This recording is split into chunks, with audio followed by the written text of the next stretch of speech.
کلام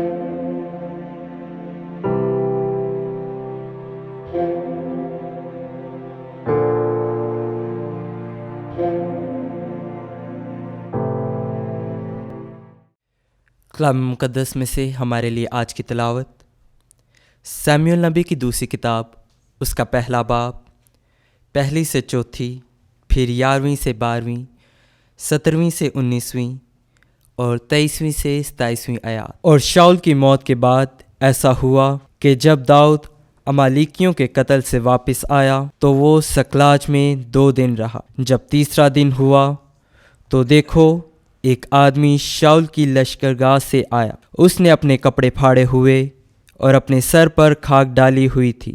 جب وہ داؤد کے پاس آیا تو زمین پر گرا اور اسے سجدہ کیا۔ داؤد نے اس سے کہا، تو کہاں سے آیا ہے؟ اس نے کہا، میں اسرائیل کی لشکرگاہ سے اپنی جان بچا کر آیا ہوں۔ تب داؤد نے اس سے کہا، کیا خبر ہے، مجھے بتا۔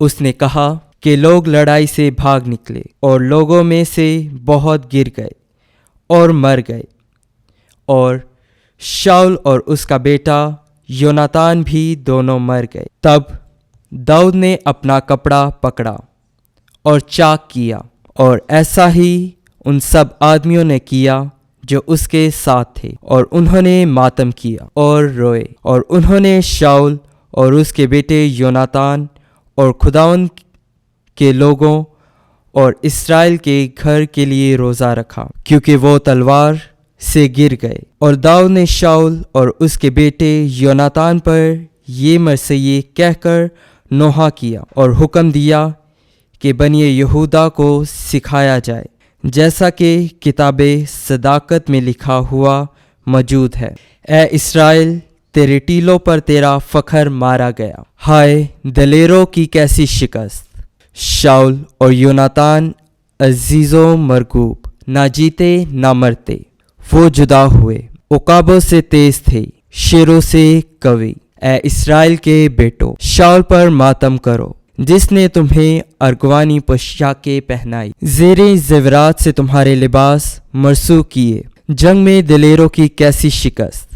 ہائے یوناتان، تیری موت کے سبب مجھے غم ہے۔ برادم یوناتان، میں تیرے سبب ہوں شکستہ، میرے لیے تو نہایت ہی دل پسند تھا، تیری رفاقت زن سے تھی بہتر۔ ہائے دلیروں کی کیسی شکست! جنگ کے سلاح کیسے ہوئے نابود۔ پاک کلام کے پڑھے اور سنے جانے پر خداوند کی خاص برکت ہو۔ خداوند کا شکر ہو۔